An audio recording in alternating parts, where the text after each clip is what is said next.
So in fact, I'm thankful to Dr. Parveen. Actually, she gave me opportunity to present over here. I was given a topic like high throughput genotyping platform.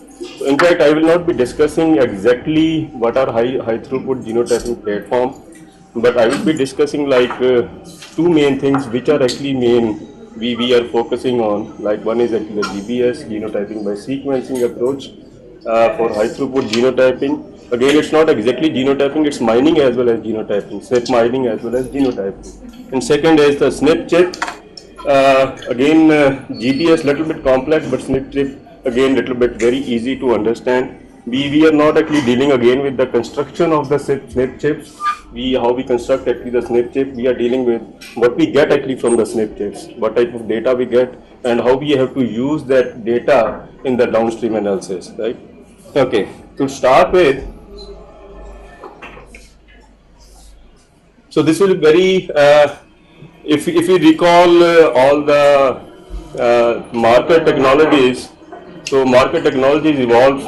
This is actually a journey from RFLP to GBS, right? So RFLP means evolved in 1985, and then now what we are using is actually the GBS markers. So GBS actually the SNP markers. We call them as the GBS SNP markers as well. Right. So if you recall all the marker technologies as well, there are advantages of all the markers and there are disadvantages of all the markers. But what we really need for as a marker technology. So this is very rightly said in one of the paper by Leucott et al. And that was given in Nature Review Genetics. The ideal molecular technology or ideal molecular approach for population genomics should uncover thousands of polymorphic markers that cover entire genome in a single, simple and reliable experiment. Means just remember, we need actually the single experiment, we need the simple experiment, and we need the reliable experiment so that we can get the output in a very rapid way and we can utilize them in a very simple manner as well. So what we need. So what type of journal plan is platform? These are. Second thing is why we need such type of platforms where we get actually the more polymorphic markers, right? We need the more polymorphic markers, and you might be knowing it as well. We need actually more polymorphic markers for precise recombination breakpoint mapping, for precise mapping, for fine mapping, for cloning as well, for true visualization of diversity, right? Means all the students actually, I know that all the students, most of the student theses are revolved around diversity analysis as well. And they do the diversity analysis using the 50 markers, 60 markers, at the most 100 markers. But that gives you a little bit idea, but not the true diversity within the population as well. So we need actually more markers to have the idea of true diversity within the population as well. Okay, resolving the phylogeography of wild population. Again means within the wild population so much diversity is present, and means less markers again will not give us the idea where these wild populations have been evolved and what we can actually get out of them as well. So we need the more polymorphic markers. And then genotyping large number for marker statistic selection. What is our mandate is we want the markers and we want to utilize them in the marker statistic program, right? And we want to actually transfer the beneficial trait into the other genotypes, other cultivars using the marker statistic selection. Okay, so there are some platforms, genotyping platforms, or some marker technologies as well. So there were some old marker technologies which were restriction enzyme based marker discovery methods. And the old methods were the conventional methods like RFLP and AFLP, restriction fragment length polymorphism, and the AFLP amplified fragment length polymorphism, right? And then now we have the NGS based methods or the markers, right? And these NGS is actually next generation sequencing approaches, and I believe that most of you have little bit idea about NGS, what is actually NGS about, right? Because whole of the storage will be revolved around the NGS as well, right? So NGS methods are reduced representation libraries, RRL. Although means in fact this was the first method which evolved using the NGS, and this actually give us the markers within the population but not within the individuals. So we can analyze the SNPs. We can have the whole SNPs of the population only, not the individual type SNPs as well, right? And then RAD-seq came into being, which is the restriction associated DNA sequencing, right? And then there are some low coverage sequencing methods for genotyping, like genotyping by sequencing, multiple shotgun genotyping, REST-seq, DD-RAD-seq, skin-based GBS, white GBS, microsatellite GBS, F2 GBS. So I would say actually all these methods are the different version of genotyping by sequencing. Genotyping by sequencing is not an approach actually, right? It's just a method, right? And all these methods are actually the different versions of genotyping by sequencing approaches, right? So why genotyping by sequencing? If you see from the two, because this graph actually shows you the time from 2001 to 2015, and you might have seen this slide earlier as well. So means the one main part is actually the sequencing cost is coming down rapidly, right? And this was actually the time here when the sequencing cost came down very rapidly, and that time was around 2007 2008 when next generation sequencers came into being, right? And first was the 454, then Illumina genome sequencing, then there are a number of other genome sequencers came into being. And at that time, you see that actually how much rapidly this sequencing cost is coming down. And we can now sequence whole of the genome and we can get markers out of them as well. Okay, so what is actually the genotyping by sequencing approach? So this approach actually came into being with the next generation sequencing, or that means the evolution of next generation sequencers, and again further driven by the quest for $1,000 human genome sequence, right? So means it's not only the evolution of next generation sequence. Again, there was one particular event when particular society actually recalled that anybody who will actually sequence the whole of the human genome in $1,000, so means we can give them actually the $100 million prize, right? So means that was also the quest for this actually particular event when these technologies or these accelerated grading technologies, accelerated genotyping platforms actually came into being. And GBS, this uses enzyme-based complexity reduction method. It is actually the RFLP-based method, right? AFLP-based method, amplified fragment length polymorphism. So we cut with the restriction enzyme and then we sequence them. We end sequence them, right? So this is the enzyme-based complexity reduction method coupled with DNA barcoded adapters to produce multiplex libraries of samples which are ready for the next generation sequencing. We will learn about it. And GBS, again, a powerful technique powered by the method of NGS for genotyping large populations. Okay, so what is the difference between classical genotyping and this genotyping by sequencing? So what happens during the classical genotyping is there are actually the three steps involved in the classical genotyping. First thing is the marker discovery. First we discover the markers, right? We know that now these are the markers available with us, or somebody actually discovered the SSR markers, somebody discovered the rapid markers, or somebody discovered the SNP markers, right? So this is the first step actually, to discover the markers. And second step is assay designing. Assay designing is again, once we have the markers, then we design in the form of assays. Like once we have the chips, we design, SNPs, we design in the form of SNP chips, right? Or once we have the SSR, again we put them into the different populations. So that's actually the assay designing, right? Then is the genotyping. Then we do the genotyping in other populations. So this is a three-step process, right? The conventional genotyping methods. But the GBS is the single, simple, and reliable method. It's not very simple, some little bit complexity is there, but we can again make it simple if we can learn it, right? Okay, so means GBS is one step method, and that's the again assay designing, marker discovery, and genotyping. Everything is involved in the one step only. So we are discovering the markers as well, and then we are using or utilizing them for the marker or for the genotyping as well. So this is the basic workflow for GBS. What we have to do is, although all this workflow is now taken care of by the private companies, we are not mostly involved in it. We usually outsource the GBS, right? And then we get data in the form of sequences. Or we may also request them if we just put some more cost, we can also request them for the bioinformatics analysis as well. But we can reduce the cost a little bit if we can do some of the steps over in our lab as well, right? So means again, basic GBS workflow is, first of all, we need the genomic DNA, we have to normalize it, and then we digest with the restriction enzymes. Once we have the digested fragments or in the form of restriction enzyme fragments, then we ligate the barcoded adapter sequences, right? I will show you what are actually barcoded adapter sequences. Then we PCR amplify all these adapters, barcoded adapter sequences or the fragments which are ligated with the adapter sequences. We PCR amplify them with the adapter specific primers. And then again we normalize the PCR because some concentration may again vary because we have to sequence all these fragments. Again we normalize them and do the pooling in one tube only, right? We pool all the fragments now in one tube because all these are barcoded, or all these are coded with different barcodes now, right? And then this step in some of the versions they do not do it, at least size selection, but in some of the versions they do it, right? If we want to reduce more complexity, we can do the size selection as well. But size selection is again very important, and some of the fragments which may not be useful for us, we might be actually discarding those fragments at this stage, right? So we do the size selection, and then size selection you can do it on very simple agarose gel as well.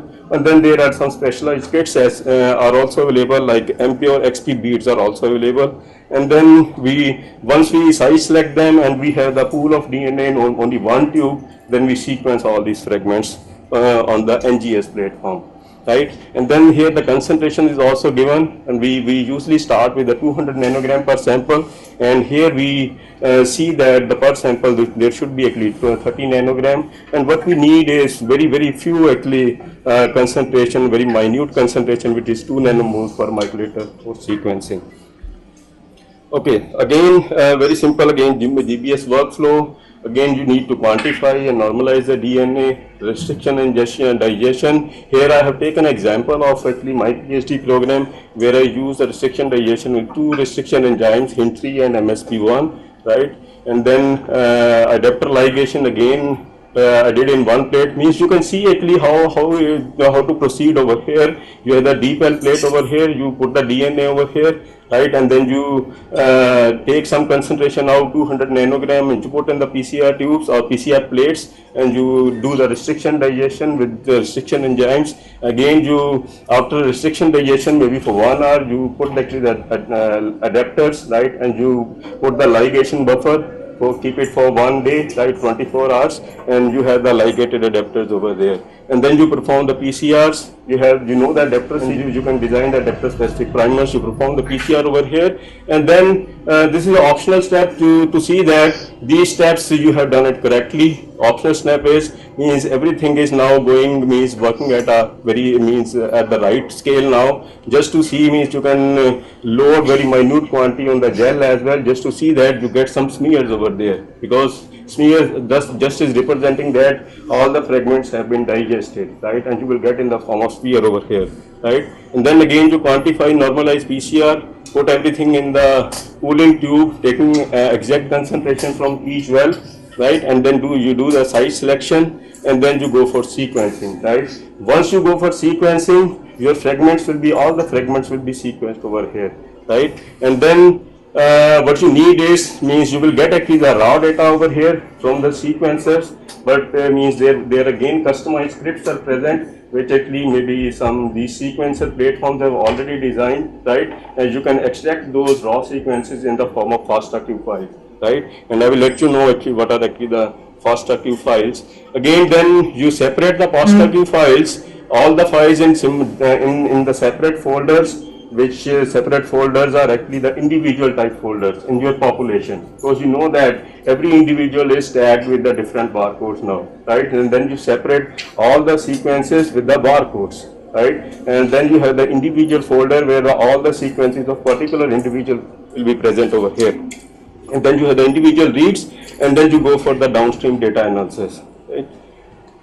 Okay, again little bit detail means we need to have a very precise quantity and quality of GBS for preparing the GBS library, because GBS again we are going for restriction digestion and again going for sequencing, again very sensitive step, right? So here it's not like a very crude method like SSR genotyping or maybe rapid genotyping will not work over here. So you need to have some precise quantity and quality of DNA, right? Better if you are using it with the C-type method, you do the twice, you can say, means you can follow the twice steps of protein extraction, right? Means like just like twice times you follow that chloroform isomerase step, right? So that you get rid of all the types of protein over there and increase the number of washings if you are following the C-type method for DNA extraction in GBS as well. Or otherwise you can use the kits if the kits are available with you and they are cost per basis and you can purchase them, right? And then you need very low quantity of DNA, no need to extract actually the large quantity of DNA, no need to go for the, even for the midi prep as well, you can go for the mini prep as well, right? And all the individual samples should be well normalized. Okay, choice of restriction enzyme. This is very critical step. Choice of restriction enzyme. What type of restriction enzyme you have to use? So that again will depend upon your objective, right? What is your objective? You want to reduce the more complexity, or you want to reduce what type of genome is present over there, right? Mean how you can actually use GPS is actually the complexity reduction method. We do not need actually the whole of the sequence of whole of the genome. We just want actually the sequence at particular type of genome so that we have the markers at every step of the genome, right? And at every step of the genome so that we can actually walk on the genome as well, right? So that's why we are just getting rid of the complex part of the genome, which are mostly the repetitive sequences or other things as well.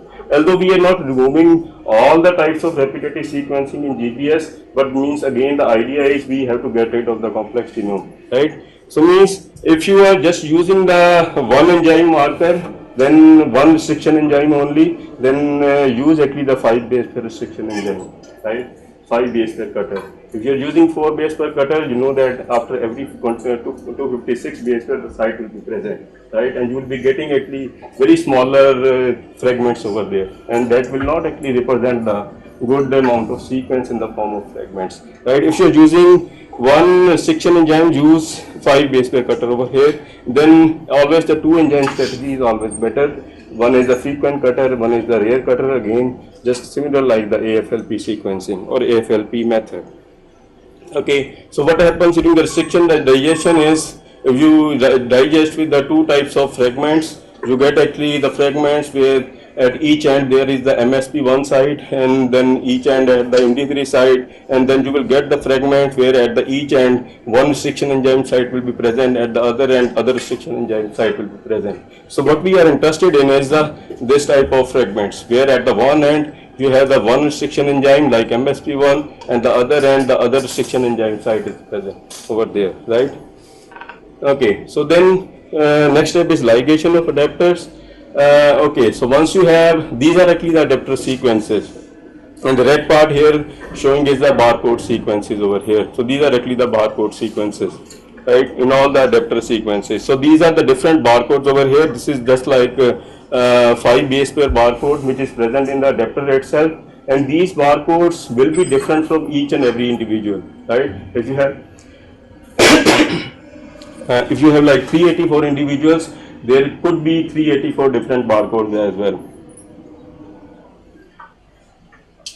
But again, designing all the 384 different barcodes and a 5 base pair sequence, again very difficult, right? So you can use a combination of different barcodes as well. So just like I used actually 2 different types of barcodes. One was 24 different barcodes, right, and other set of adapters was which were having the 16 different types of barcodes. So in one adapter set, right, where the 24 different barcodes were present, and other adapter set where the 16 different barcodes were present. This one adapter set will ligate at the 5' end, and this one adapter set will ligate at the 3' end. Maybe this is actually for MSP1 side, this is for the Hindi3 side, right? So means 24 into 16. Now you can manipulate 24 into 16 to get 384 different combinations, right? So this is like you can do it in this way as well, rather than designing 384 different barcodes. Okay, so means this way you can put in the 4 PCR plates and tag actually all the 384 different individuals. Okay, so what you get is you have the restriction digested fragment, and then you have the adapters, two different adapters, P5 and P7, and then after this restriction digest, after during the ligation process, these adapters will bind over there and will be having this restriction digested fragment over here, and you have to sequence this part, right? You have to sequence this part actually. Okay, if you just expand this, you can just see this is the adapter, this is also this is a P5 adapter, this is a P7 adapter, and if you see the adapter as well, this is the PCR amplification site is present on the adapter, and this is the sequencing primer site is present on the adapter, and this is the MID or just like the barcodes, and this is the restriction site, right? Means this way the adapters are usually designed, right? You have all the sites present over there, and everything will bind over there like PCR primer site, sequencing primer site will be present on the adapter to capture all these fragments. Okay, one important step is once you actually tagging all these 384 in different individuals, you are planning for GBS sequencing of 384 different individuals, and you have some like biparental population. This is in case of biparental population. At least put more your parents you bifurcate, and means you distribute your parents in all the plates, so that you get actually the more sequence information from parents, right? Because in biparental population, it's not with regard to actually the different GWAS type of association mapping type of population. With regard to biparental type of population, at least sequence more, get more sequence information from the parents, right? Because everything you are getting, you are relating with the parents then, or in the biparental population. So you can means put actually your parent information in more number of wells over here. Okay, so this is again the optional step, means but you can do it as well, just to see that from restriction digestion to ligation everything is working, and you will get the smear over here. Site selection again is sometimes it's very important actually, but means sometimes it's not, sometimes means in some of the versions they do not use actually the site selection step, but what I have seen at that time is site selection might be very important over there. So in site selection, what means what we can do is we can actually just capture the particular size of fragments. So that is actually the site selection, right? So means we can get rid of very smaller type of fragments, because those very smaller type of fragments could be like adapter dimers as well, right? And very small type of restriction digestion fragments will be there, right? Maybe in genome you have the restriction enzyme site one at this side, and then very close to again restriction enzyme site is also present, right? And you get actually the fragment like 60 base pair or 70 base pair, and that information will not be very useful for the downstream analysis as well. So means for size selection you can get rid of all these very smaller fragments, and there are means this size selection again is particular to genotyping platform as well, right? Mostly GBS is done on Illumina, right? Illumina sequencer. Mostly genotyping procedures, or sorry, GBS procedures are done on the Illumina sequencer platform, right? And now Illumina is just like one recent version is now HiSeq 2500, and that HiSeq 2500 that gives you 100 base pair sequencing from one end and 100 base pair sequences from the other end of the fragment, right? So means at least you have 400 to 500 base pair fragment, so that you can get actually the 100 to 100 base pair from the from both of the ends, right? At least you have 400 to 500 base pair fragment, so you can actually get rid of just like less than 300 base pair fragment, and you can actually select the fragments which are larger in size only. Means this is actually the size selection, right? And then if you have the more smaller type of fragments, that will also just like give you will be biased in the sequencing as well. Those will be more sequenced in the sequencing platform as well, right? And the larger fragments will not be will give you actually much sequence as well, right? And that will create actually more missing data also. Okay, so this is Illumina HiSeq 2500, and this is the platform HiSeq sequencer. And this is the C board where the hybridization step is carried out. Then everything is put on the sequencer, and these are the plates actually, which are where actually you put all the samples, right? And this plate is used for high throughput sequences, right? So there are actually the two methods in Illumina sequencer. One is the high throughput sequencing and other is actually the rapid sequencing, right? Everything will give you the same type of data.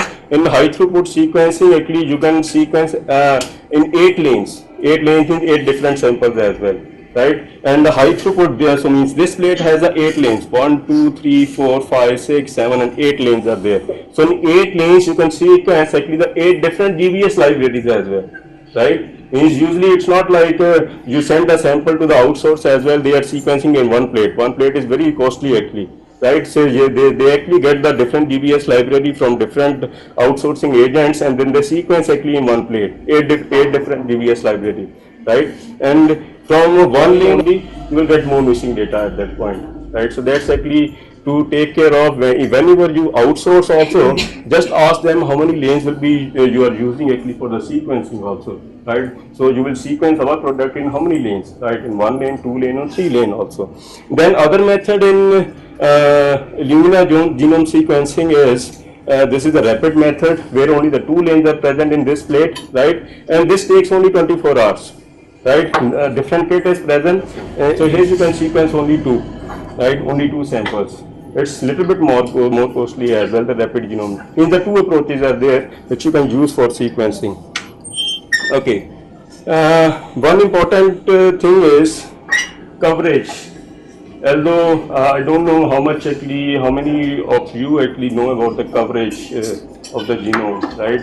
In GBS, coverage actually sometimes doesn't matter much, right? Because we are not actually sequencing whole of the genome, right? We are sequencing the part of the genome. So coverage is just like 0.01, 0.02, 0.06, just like very minimum coverage we are getting from the GBS. But still, we can increase the coverage if we know that just like in wheat we have 90% complex data or complex sequences. We know we want to get only the 10%, right? And in some of the genomes, like the complexity sequences might be distributed and even less. So we want to increase the coverage as well, right? So in that case, there are a number of different options you can use for the increasing the coverage of the GBS libraries. Like you can make 2 different ligation libraries, right? And make 2 different libraries, then combine them. You can increase the coverage. Then you can use 1 enzyme as well instead of using 2 enzymes, because in 2 enzymes you are reducing more complexity. In 1 enzyme you are not reducing the more complexity as well. So you can use 1 enzyme in that case. Then even with the 2 enzymes you can make 2 different libraries with 2 different enzyme combination, because the sites will be distributed in different regions as well, right? Although downstream and also a little bit difficult in that case, but you can increase the coverage by making 2 different libraries with 2 different enzyme combinations, right? Then you make a balance between the pooling of individuals and the Illumina genome sequencing, right? Again, this is just like you decide how many lanes you have to sequence based on the number of samples. Okay, so this is just like timeline of GBS. I will not discuss it much. So means this just evolved. GBS evolved during the 2007. This paper came into being, and that was the complexity reduction of polymorphic sequences, and that's called the crops, right? And that actually technology at this time was given by Keygene, right? Keygene is a private company that gave this technology crops.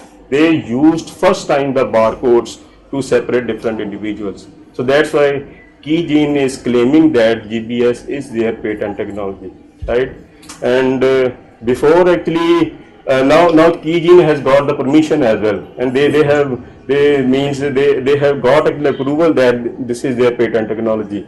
Earlier, the Cornell University, just like these types of USA universities, they were providing the services of GBS libraries, GBS sequences. But now they have just actually get rid of it, right? Because Keygene has got the patent, approval of the patent, right? And they know that now this is their technology. Now they have to actually use the another technologies, right? Maybe different versions as well, right? Okay, then there was some evolution of all these GBS versions. I told you earlier, like this was the whole genome resequencing, and this paper came into being in 2008. Then 2009, again low coverage whole genome resequencing. In 2011, multiple shotgun genotyping, and all of these have different versions, different disadvantages, different advantages as well.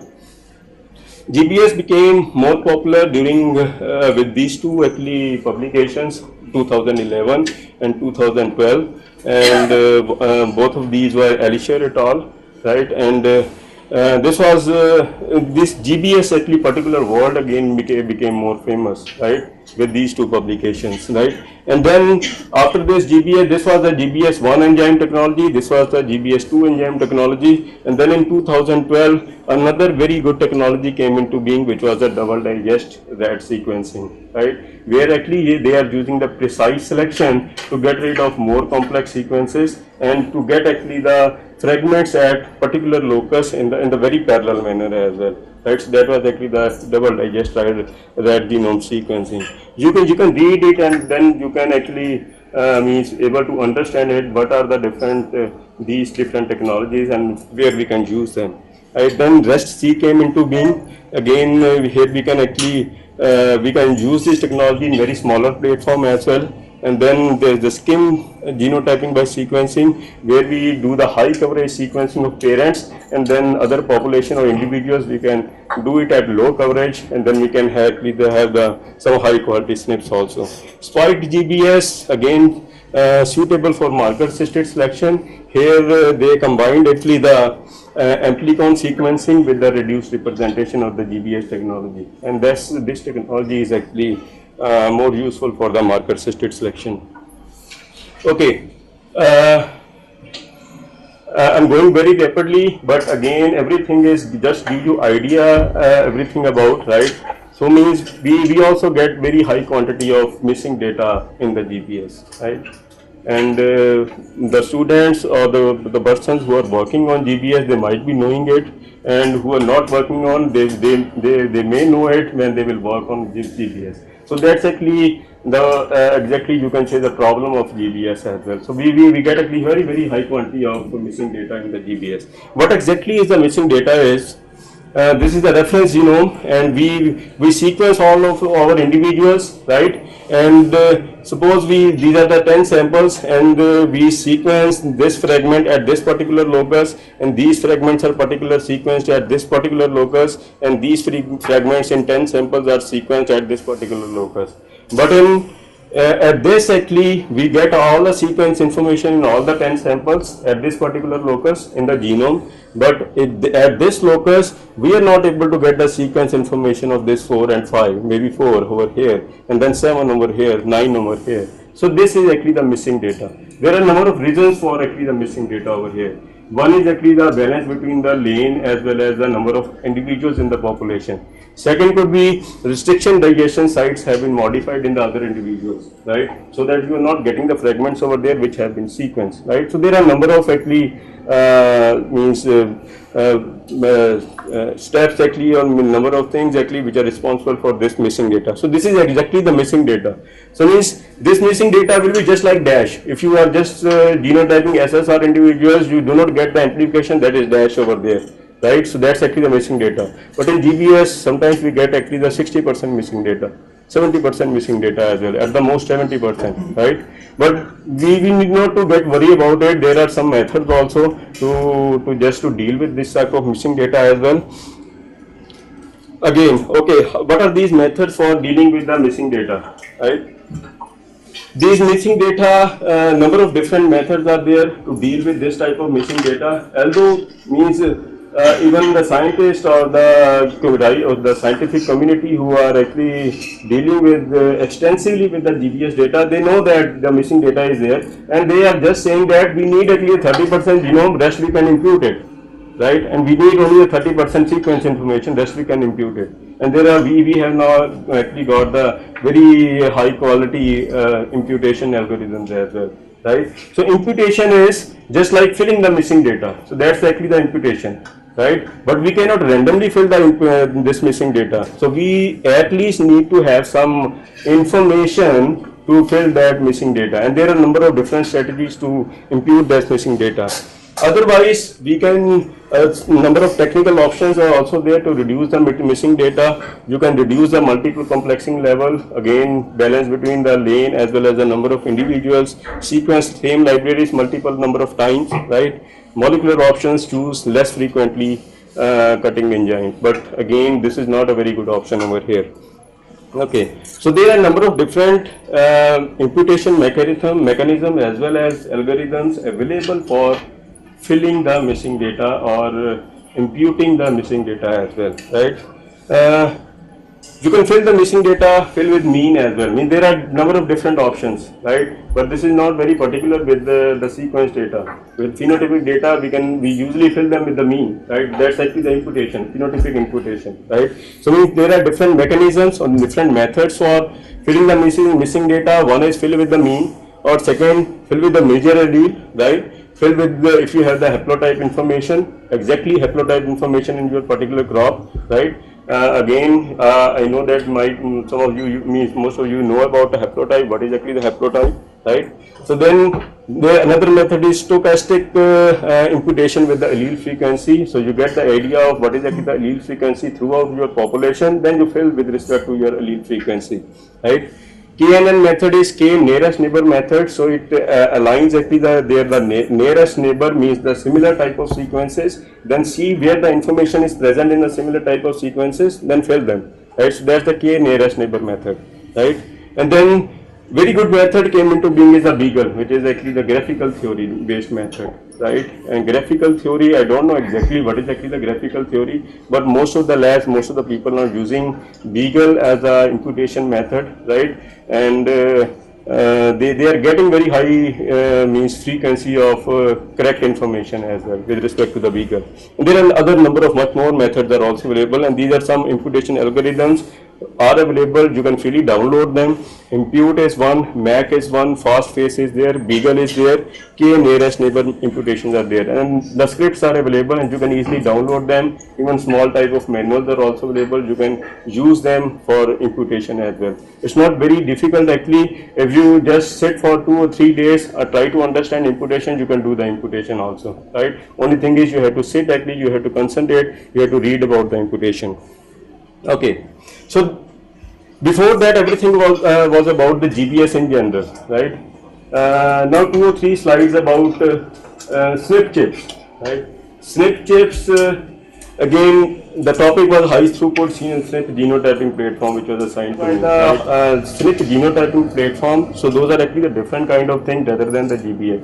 GBS is SNP mining as well as genotyping. SNP genotyping is once you have the panel of SNPs, you put them together in the form of chips, then you use them for the genotyping. So that's actually the SNP genotyping platforms, right? And then putting all these things in the form of chips, you need to have some platforms available. How you will actually use those platforms to get the information from those pool of SNPs in your population, right? So that's exactly is the SNP chips, right? And there are a number of different mechanisms or methods are available to design or which are actually used in the SNP genotyping platform, right? In allele specific hybridization, although I am not going to again explain it, primer extension, oligonucleotide ligation, and invasive cleavage. So means most of the SNP genotyping platform which are available with the companies right now, maybe some private labs, maybe some public labs as well. So they depend upon or they are using majority of these methods, right? So this is allele specific hybridization, primer extension, right? Oligonucleotide ligation or invasive cleavage. Most of the genotypic platforms are using these types of methods, right? And then there are a number of SNP genotyping platforms are available, but at the most 2 are mostly used in the form of SNP chips or in the form of SNP arrays. Affymetrix SNP array, right? That uses the primer extension and the ligation method. And then the Illumina iSelect bead array where that uses a single base pair extension method, right? Or allele specific primer extension method. And then there is a applied biosystem SNPplex method is also available, or platform is also available that uses the allele specific ligation method, right? So this slide shows you the difference between Affymetrix, I mean just a comparative comparison between the Affymetrix and Illumina platform, right? So what happens in the Affymetrix platform, what happens in the Illumina platform, right? So here is the example given over here. This is your target DNA where at this locus 2 SNPs are present like A and C, and then in Affymetrix you have these types of probes available with you right? And then these probes will be complementary to A, which is T, and complementary to C could be G. So these two different probes, right? And these two different probes may be are designed irrelative of their position, right? It could be designed in the way that the T is over here, G is over here, and you are designing in this way, or you are designing in this way as well, right? So you have the probes in this way. And in Affymetrix, there are the 25 mark probes, right? So this is the 25 base pair sequence probe, right? So how this, what exactly the SNP chip is? If I say what is actually the SNPs, right? Exactly what is actually SNP? If you compare to sequence, can you say that this is a SNP? If you are just comparing two sequence, can you say that, or can anybody say that this is a SNP, right? We may say that, or we may not say that this is a SNP, right? We can only say it is a SNP if it is actually present in more than 99% of population. Right? This SNP information is present in more than 99% of information, or more than 95% as well. Right? At least those SNPs should be represented in the population, then only we can say that this is a SNP. So if we are actually finding out the SNPs in our population, maybe we have the biparental population, we are finding out any SNPs over there, can we design a SNP chip based on those SNPs? We cannot design actually, right? Most of the SNPs are determined based on the diversity panels, right? So we determine the SNPs actually based on the diversity panels, which are actually representing whole sum of diversity, so that we can also utilize them in the biparental population as well, and those are represented in our population as well, right? So what we get is, maybe in the GBS panel we sequence a diversity panel, and then we get the idea that these are the SNPs present in the genome, right? And then based on those SNP information, we design the 25, or Affymetrix may design the 25 mark different primers, right? And those 25 mark different primers will be hybridized onto a one plate, which will be very small in size, right? And those are hybridized on one plate, and that is actually the SNP chip, right? That is actually the SNP chip. And these SNP chips are available in different formats, right? They may contain the different number of SNP information as well. 50K SNP chip, 10K SNP chip means 10,000 SNPs are present, 50,000 SNPs are present in one SNP chip, right? 60K, 90K SNP chip, right? In rice actually we have 50K gene SNP chip, 90K SNP chip, right? And the 40K, 44K SNP chip is also present. Again in wheat, 90K SNP chip is, I think, also present over here, right? And then in I recently seen that the cotton also they have generated the 90K SNP chip. Means 90,000 SNPs at a time. You can have the information of 90,000 SNPs, right? So means earlier they have identified the 90,000 SNPs. They have mobilized on one plate only, very smaller plate. Now you can use those 90,000 SNPs for genotyping, right? Only thing is you need to have the platform, and that is available with the private companies, Affymetrix platform or the Illumina platform, right? Okay, so this is the Affymetrix. So they have the different probes over here, and then once you have this your target DNA, you put your target DNA on the Affymetrix SNP chip, you hybridize your target DNA on the Affymetrix SNP chip, and this probes will have the different affinity to bind with the target DNA based on their complementarity, right? And these are fluorescently labeled, and they will emit the signals, right? And the complementary base will, which is the complementary base, will emit actually the large amount of signal, and the probe which is not having the much affinity to bind, right, that will emit the small signal. And based on the differential signal pattern, you can say that this SNP is present. And then the scanner is there that captures the image and then identifies that this is the base or this is the SNP is present in your population, right? So this is actually the mechanism used in Affymetrix. And then in SNP actually they use the single base pair extension method.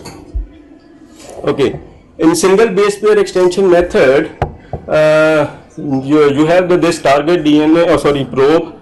That probe is again fluorescently labeled, or not fluorescently labeled, that is bound with some maybe biotin label or maybe some other things. I don't know exactly what it is, but this is 50 mark based, 50 base pair probe, right? And then you have 4 different bases which are fluorescently labeled, right? And then you put 4 different bases right? And then PCR is done just like the single base pair extension. So it extend. So this probe is exactly binding it over here, maybe up to here, right? Up to here. Then this probe will bind up to here. Then it will PCR or maybe this platform will extend the signal up to this information, right? That's what we have to give to them, right? And they can design the SNP chip for us, right? Okay. Different practical applications of GPS. Because this is just like markers, but you are going to do is means everything you do with the marker, what everything you want to do with the markers, that's actually application of GPS as well. Because GPS, from GPS you are getting SNP markers, right? And those are the high throughput markers. Those are present throughout the genome, more in number as well, simplified as well, right? So every application will be applied to the GPS, whatever is applied to the marker technologies, right? But in the more precise way, so you can do genomic selection, accession mapping, although for these two particular things, GPS are more appropriate. But for genomic selection, the more appropriate is actually the SNP chips rather than the GPS. If you go for the genomic selection, I don't know how many of you know about exactly about the genomic selection, but if you are going for any genomic selection method, because you have to actually sequence them every time, every generation, right? Because you are relying on the genotyping only rather than relying on the phenotyping. That is actually the genomic selection. So every time you need the exact information. In GPS, you may get some random information next time because you are using the restriction digestion pattern, right? So SNP chips will be better over there in case of genomic selection. In accession mapping, again SNPs will be better. You can use GPS, you can use SNP chips as well. Okay, other application, linkage mapping, diversity analysis, ecological conservation, genomics, improvement of reference genomes as well, right?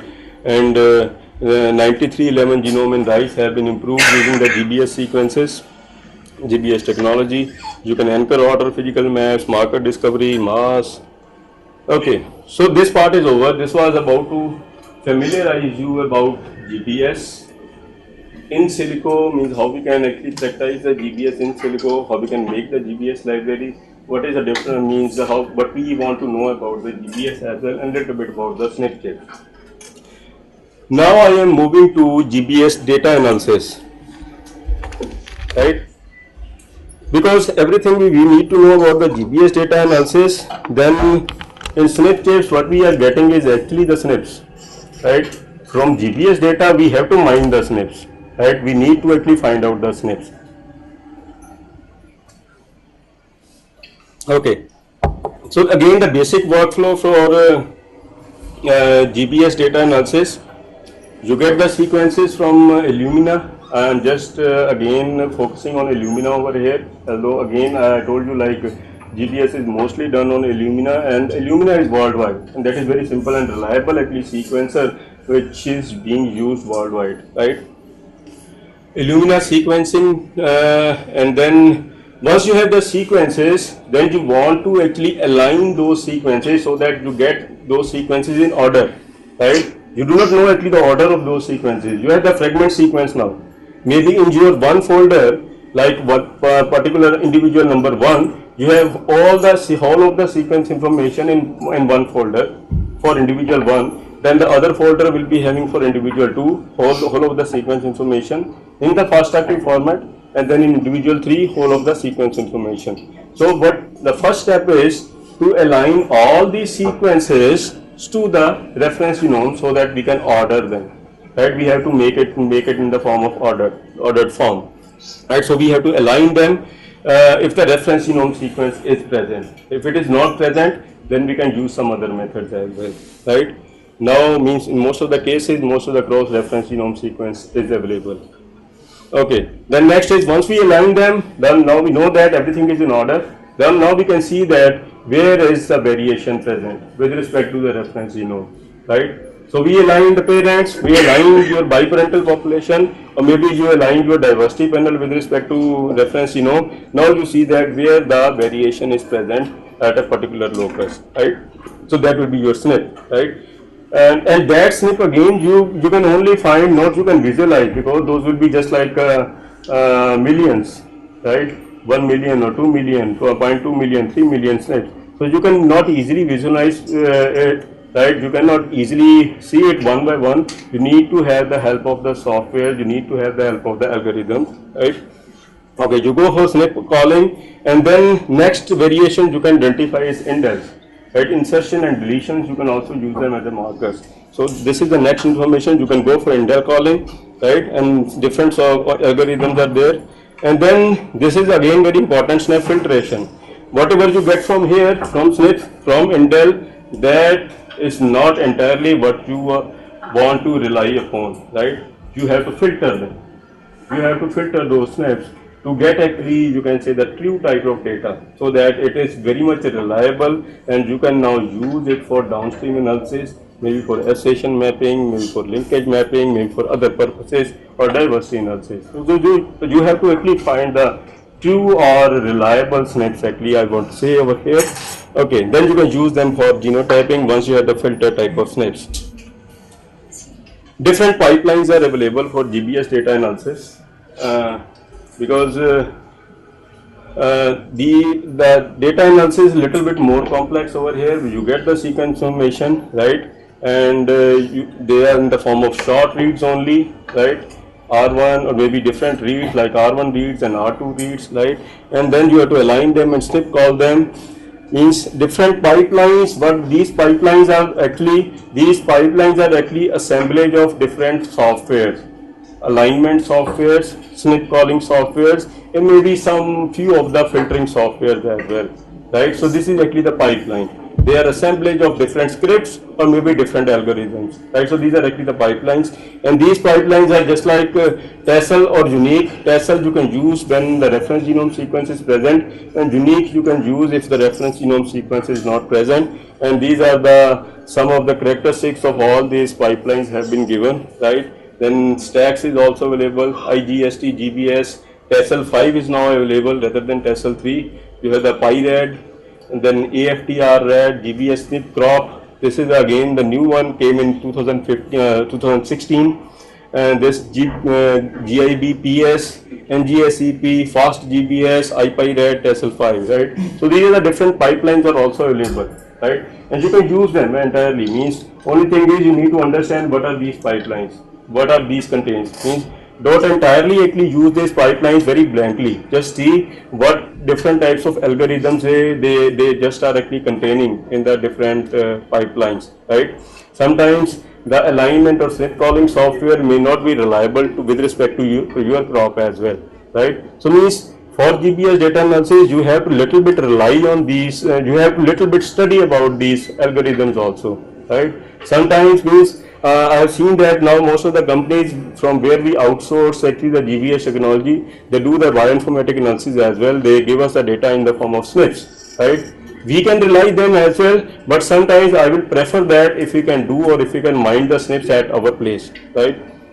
The purpose is so that we know each and everything, and we can use exactly what we actually want to get it, what we want actually from the GBS data, right? So that's actually the purpose, because those persons will be using only one pipeline. They'll be putting the data in one pipeline, getting the SNPs, and will send it to you, right? So means at least you need to have some understanding of all these pipelines, what are the different algorithms they are using it, and they have assembled it over here. Some limitations of GBS: it's a low coverage sequencing data, and population like F2 population, we cannot exactly use it, although some algorithms are available where we can use in the F2 population as well, right? Because it's a low coverage. I will tell you actually what is a low coverage. Low coverage in the sense that this is a reference genome, suppose, and this is the first locus, and you are getting actually 1 or 2 reads over here. So that is actually the low coverage. You are not getting the confidence of calling the SNP with respect to reference, right? You have only the 2 reads. If in one read, if in the reference suppose A, right, in your individual there are 2 reads over there.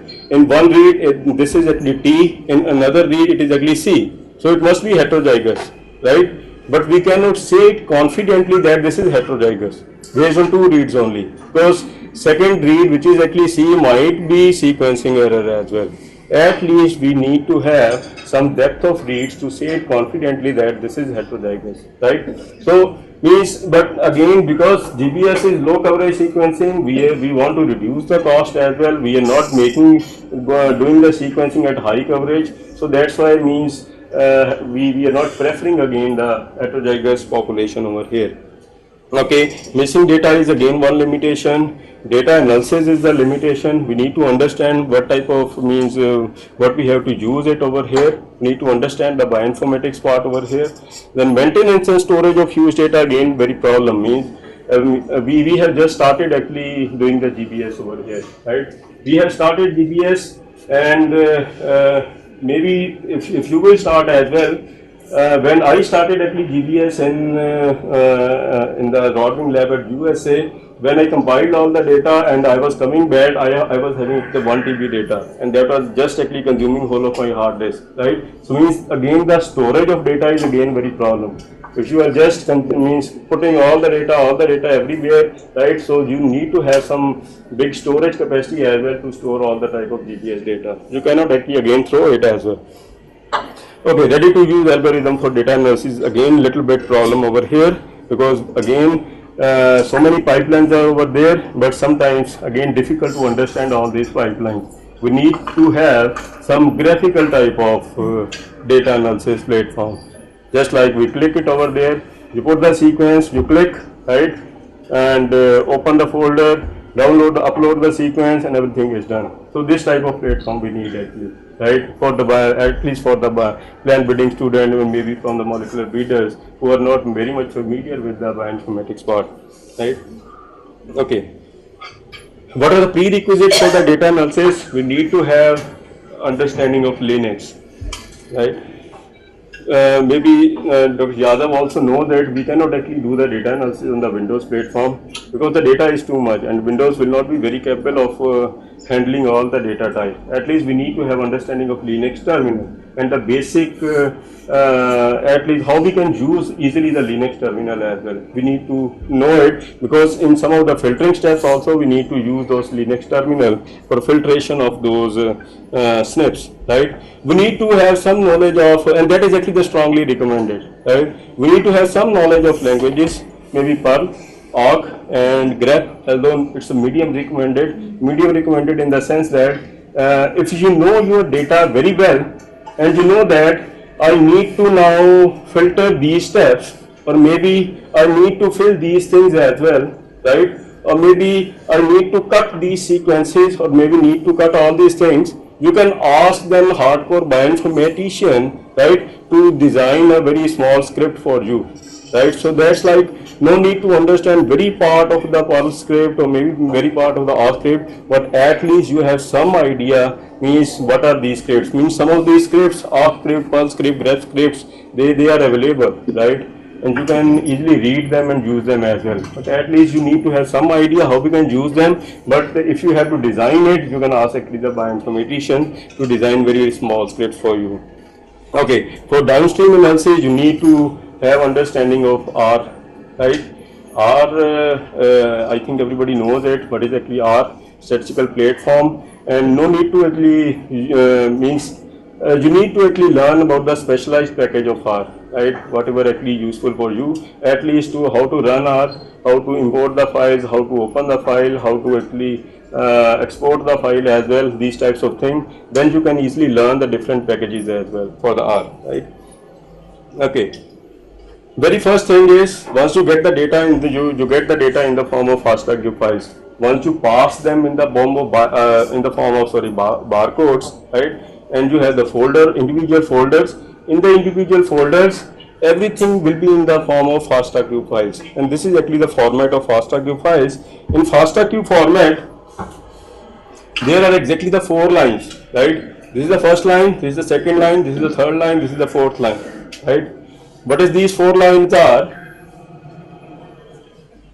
In first line, information about the sequencers, right? And your read information, right? So what it denotes is, this is actually the instrument ID in first line, and this is the flow cell. Flow cell is your plate ID. Every plate has a different ID as well. 8-lane plate or 2-lane plate, and this is a plate ID. right? And then this is the lane where you have sequenced, right? Maybe your lane could not be very good, right? You are not getting actually a good sequence information. You can ask actually the companies as well, this plate is not good, right? And then lane information, then this is a tile. If you just bifurcate the lane, then you will know actually what is the tile over there. Every lane is divided into columns and each column is divided into tiles, right? Okay. Then X and Y barcodes, because every lane has the two dimension like X and Y direction, and X and Y barcodes are there from where which position actually this read have been captured, right? Then X and Y barcodes or X and Y directions, position. Then this is the barcode information, right? Once you pass them with the barcode, and this is the barcode of this very sequence, right? And which is this read? Is it read 1 or read 2? What is actually the read 1 or read 2?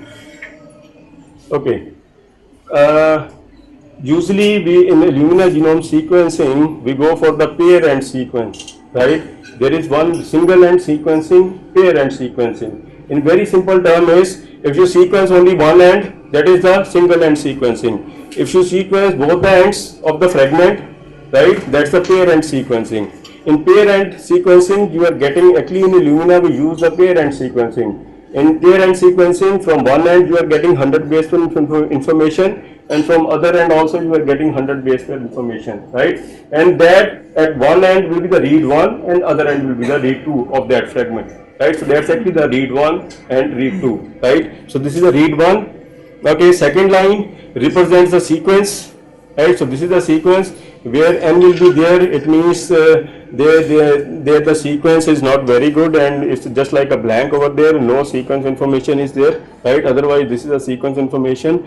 And then third line is just like plus, and fourth line is giving you the quality, right? This is the quality score, right? Quality score of each and every base, right?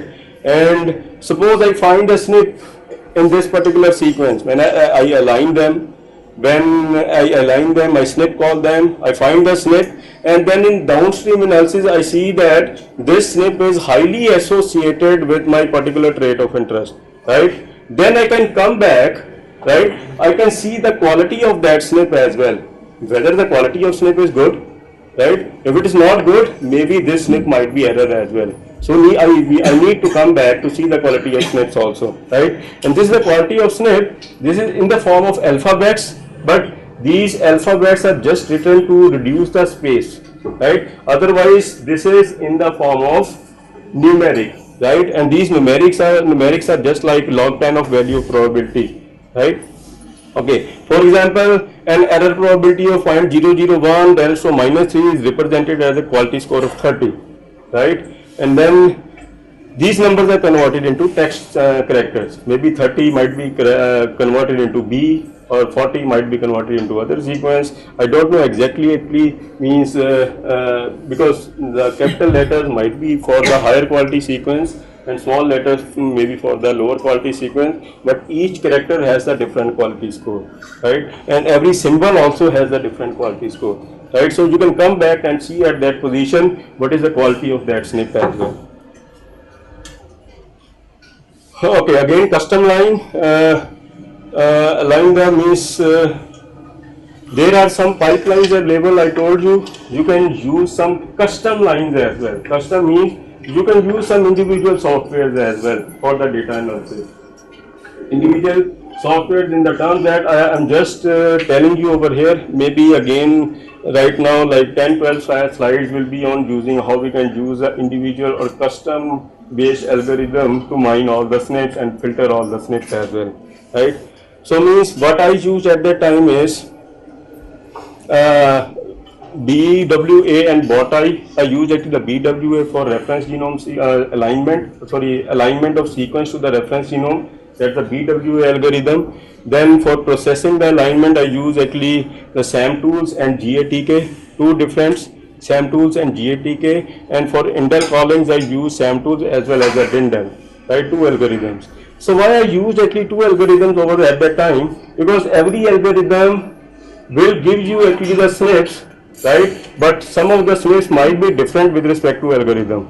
I just want to compare the two algorithms, and then while comparing, I just want to see that what are those SNPs which have been extracted or mined by both of the algorithms, right? So that will be my first filtration step as well. So I'll be able to find out some good SNPs based on comparing the two different algorithms. So that's why I use the two algorithms over there, SAMTools and GATK, and for Indel column, SAMTools are Dindel, right? Then next is, once you get the SNP, you can use these VCF tools for manipulating and merging the results, and then you go for downstream analysis.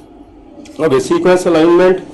First step, sequence alignment, you can do it for BWA, which is the Burrow-Wheeler aligner, and you can also use the Botai, which are the two popular tools for the sequence alignment of short reads. Last will not work here, right? These are the specialized tools for alignment of only the Illumina reads, actually. Exactly the Illumina reads, right? Okay, so BWA you can download from this side, and Botai as well. And then download BWA, install BWA, and then you can use these scripts. First step is actually you have to index the reference genome, right? And then second step is you align your all reads to the reference genome, and then you align the R2 read, and you can use these scripts as such as well, right? T is actually the number of CPU you want to use. You want to increase the memory, increase the power, right? Quality score is I want to align only those sequences where the quality is at least higher than 20. Quality score is higher than 20, right? And then once you align them, then we will combine actually both of these R1 and R2 reads, and I will get one file in the form of SAM file. And SAM file is actually just to have the collection of the sequence information in the form of SAM format, right? Okay.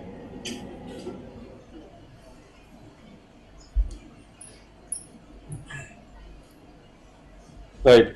SAM format again is a format for the generic format for storing large nucleotide sequence alignments, and provides various utilities for manipulating alignments in the form of SAM formats, and you can download these SAM tools also to manipulate all these SAM formats as well.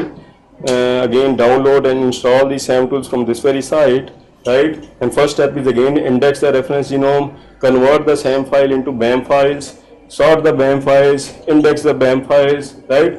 I'll give you the presentation. If anybody wants to use it, he can use, or he or she can use actually these scripts actually right away, right? They can install and download, and they can do the practice as well.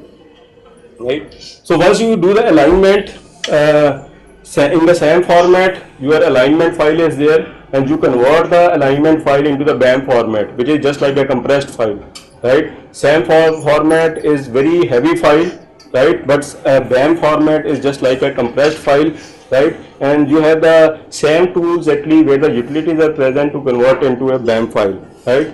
And then you can see them where the alignment has occurred on the reference genome, right? Wherever the alignment has occurred on the reference genome, and you can use again the SAM tools as well to see the alignment also. You can use this T-view option of SAM tools to see the alignment of each and every individual read on the reference genome, right? Or there are some other algorithms or software that are available, which is like integrated genome viewer, which has some more utilities to view all this read alignment, right? And it can easily color code all these sequence variants as well.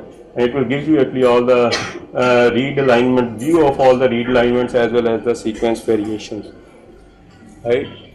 Okay, next is we also need to do some analysis also on this alignment part as well as where the alignment has been occurred, and because everything once we have to actually publish the our results, we need to give some more very precise information or some background or some other information as well. We need to find out some coverage, some other things as well. For that, batch tools are very much actually, you can say, you can use these tools to find out the coverage of the genomes or number of other things, right? Batch tools are very particular and very unique tools actually I find, and there are a number of options actually over there, present over there, where you can use the batch tool utilities to manipulate or downstream analysis of number of things on the alignment file, right?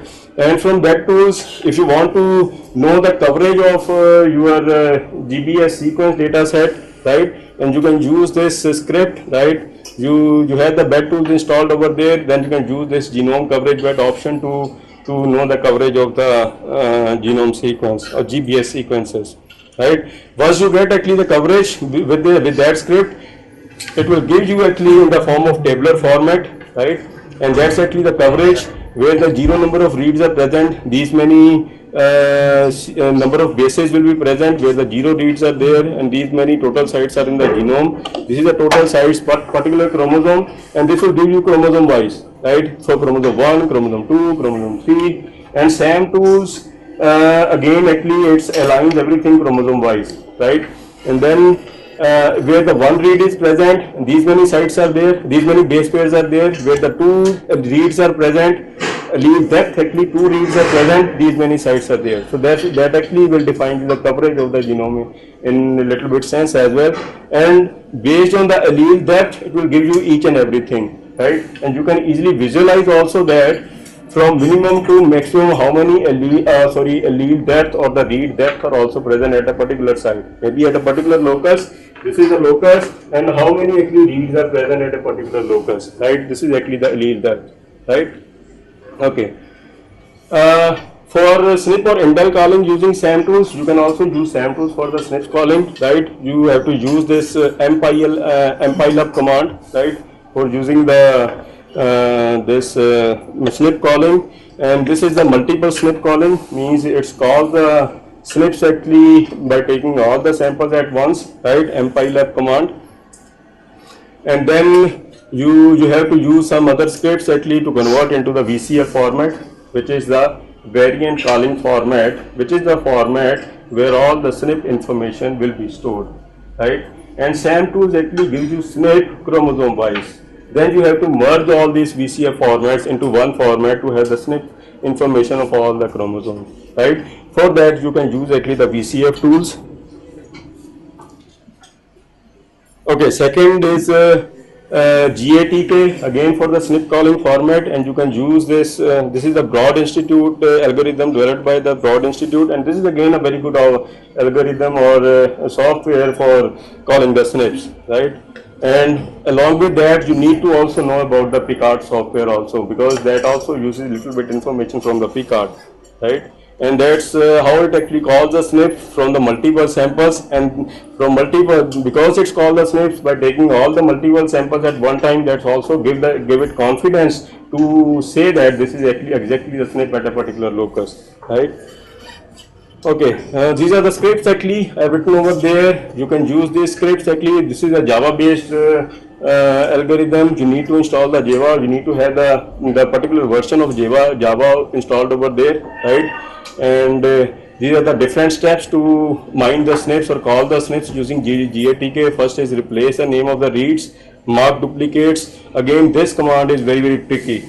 This command is very tricky. I used it, I was losing at least 70 or 80% of SNPs when I was using this command, mark duplicates. Means if you want to use it, at least be careful about this command, mark duplicates, right? So means it's just removing all the duplicated SNP. I don't know actually how it is removing, but this is very tricky command, you have to read about it, right?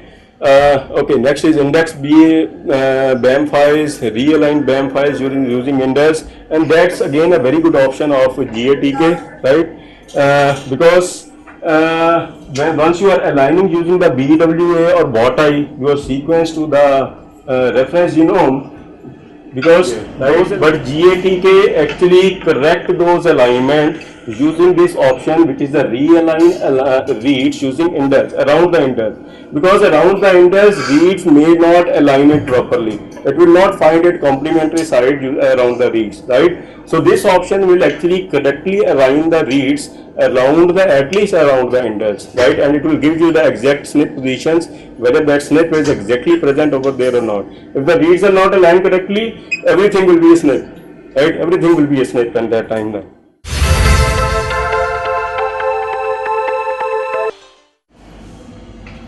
Okay, SNP calling. This unified genotyper algorithm is used for the SNP calling in the GATK, and these are number of different options can be used. Okay, this particular format is really you need to understand, right? because this will be the output of all these SNP calling formats. This is the VCF format, variant calling format, right? VCF format, these are just like the informative lines, right, where all the informations will be given and where all the terms also might be defined over there, but your SNP information will be in this way, right? You will be having the SNP information. There will be actually the 9 columns, 1, 2, 3, 4, 5, 6, 7, 8 and 9. There will be exactly 9 columns over there. First 9 columns, then the SNPs of all the individuals, right? First 9 columns will be there everywhere in the VCF files, right? Then all the SNPs column, the columns of all the individuals where the SNPs are present, right? And these 9 columns are, first will be the chromosome, which chromosome it is, what is the position where they have found the SNP, the position on the chromosome, and this is the position on the reference genome, not reference genome on the chromosome, chromosome 1, reference genome, ID is just like if the reference genome has ID, then ID will be displayed over there. Otherwise, if there is no ID integrated with the reference genome, it will be just like a dot over here, right? Then what was the reference SNP and what was the alternate reference base pair and what was the alternate base pair, which is actually the SNP. So in the reference genome, C was there. In your individual, right, at this chromosome, at this position, T was there. So that's actually the SNP, right? Okay, so what was the quality score associated with that SNP? What is the quality score associated with that script? So that's again in the form of 792, right? I believe that again it should be more than 30 at least, but it's very high actually. It's more than 30. It gives you some idea that this could be a good SNP. If you are using any filter in the sense that in the script itself you can use some filters. I do not want quality SNPs below 30, below 40, right? Then it will say that filter whether this SNP is pass or fail, right? It will write it over here, pass or fail, right? Info is just like this is what is actually the info. What is the allele count, what is actually the allele frequency, what is the allele number, what is the base Q Ramsung score, what is the depth score or DP, what is the allele depth, deletions, FS I don't know actually, haplotype score I don't know again over here, inbreeding. Okay, so this is not actually may not be very particular need to understand. This is good actually again information what is the allele count and allele number and what is actually the DP. But this particular format is you need to understand what is the GT, AD, DP, GQ and PL, which is again next is the format. So means your SNP will be in what format? So your SNPs will be in this format. What is the GT, AD, DP, GQ and PL? And you can actually exactly if you find any SNP associated with your trait of interest, and if you want to see whether that SNP is good, whether the quality of that SNP is good, you can come again to this information to see that whether that SNP is fine or not, right? So what is actually GT? Okay, your SNPs will be coded in 3 different ways: 0, 1, 0, 0, 1 by 1, right? 0, 1 is heterozygous, means at that particular locus, that locus is you are getting the heterozygous SNPs, right? If reference is C, you are getting T and A as well, right? Or T or G as well, sorry, right? So that's the heterozygous, right? 0 by 0, there is no SNP. It's just like similar to the reference genome. 0 by 0 is no SNP. 1 by 1 is the homozygous SNP. Right? So this is the heterozygous SNP, this is the homozygous SNP, this is the homozygous reference. 0 by 0 is the homozygous reference, right? And then first is actually the, so this is actually the GT, 0 by 1, 0 by 0, 1 by 1. Second is AD, AD is allele depth, 10 and 2, right? 10 and 2 is allele depth. So allele depth is for first, suppose because this is 0 by 1, right? 0 by 1 means at least there will be two types of different, two different alternate bases will be there. So for one alternate base, there are 10 reads. For other alternate base, there are 2 reads, right? And you can easily see it, whether it will be a good heterozygous SNP or not. Because for one alternate base, there are 10 reads, and for other alternate base, only 2 reads are there. Might be some sequencing error, right? You can easily see it, right? And then this is actually the homozygous, so this will be 0 over here, right? And second 9 reads are there, and which are exactly similar to the reference genome. And if it is 1 by 1, so it should be actually 3 by 3 and 0. So 3 reads are there, and 0 is for other alternate SNP, reference SNP, right? So this is the allele depth, right? How many reads are there? with respect to particular alternate base, right? Second is DP, which is the allele depth per locus. How many allele depth per locus? So this is just like the combination of all these two. 10 and 2 will be 12 DP, right?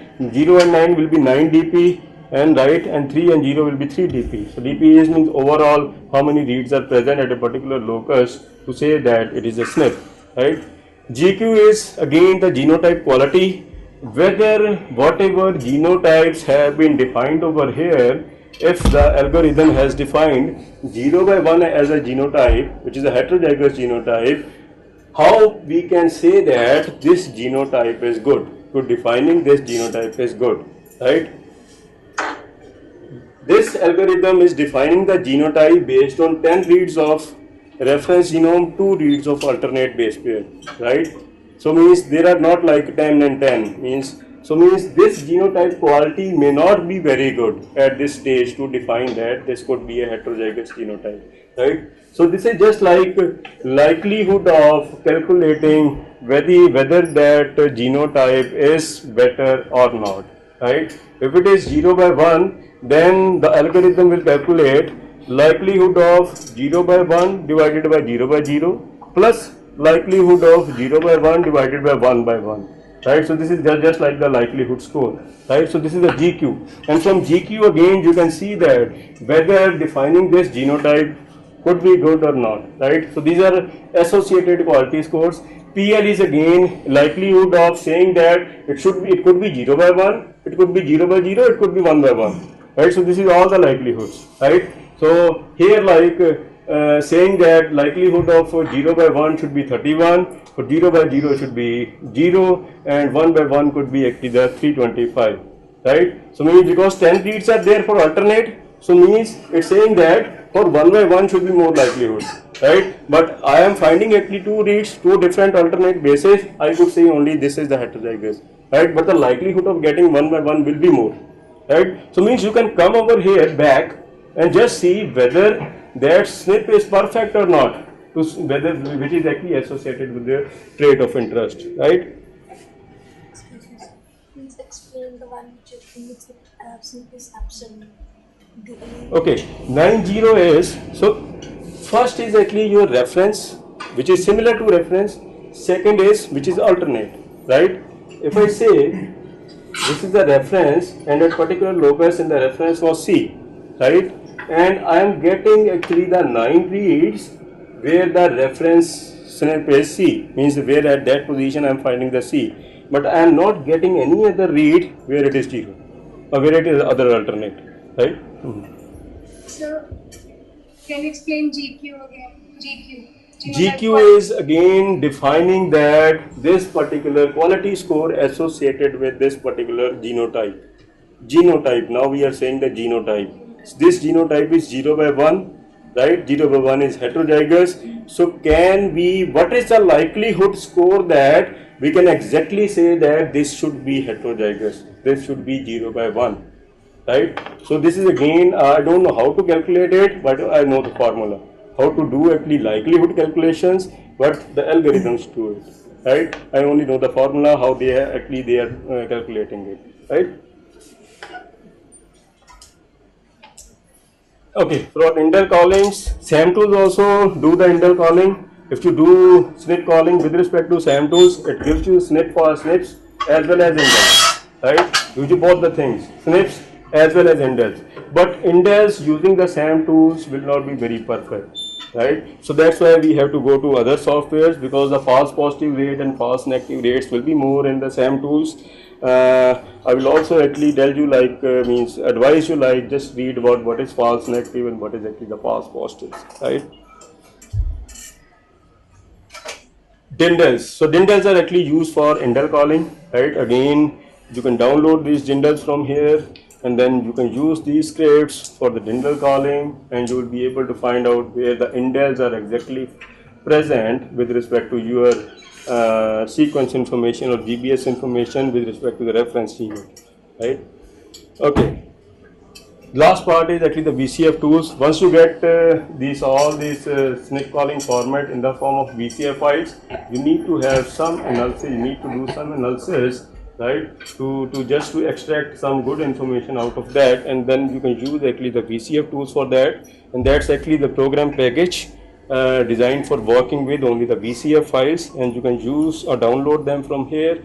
And this is the website, and this is from where you can download VCF tools, right? And for VCF tools, you need to have download actually tab IX as well, right? And then this tab IX actually convert this into the BGZip file in very compressed file and index them, right? Then okay, for VCF tools can be different options. What you can do with the VCF tools is, in SAM tools, when you are calling the SNPs, you will get the SNPs in the form of chromosome wise, chromosome 1, chromosome 2, chromosome 3, chromosome 4, like that, right? So you want to concatenate that, you want the SNP in one file only, right? So you can do with the VCF tools, right? You can concatenate all the VCF files, right? Or even if you have the different VCF files from two different formats, you can merge them. Like I use VCF format of SAM tools, I use the VCF, I call the SNPs with the VCF format of the GATK. So I want to merge them, right? And I want to get the common SNPs out of these two. So that's actually you can use this merge VCF files as well. Okay, so you can also compare the VCF files. There is again another option. Two different VCF files can be compared if you are calling the SNPs again with the different options or different algorithms. And then you can also calculate different basic statistics, which is very beneficial sometimes writing the publications, right? Basic statistics you can actually calculate with the VCF tools again, right? And it gives you output in the form of number of SNPs, indels, some other allele frequency, allele count, some other things as well. In general, it gives you actually the information, right?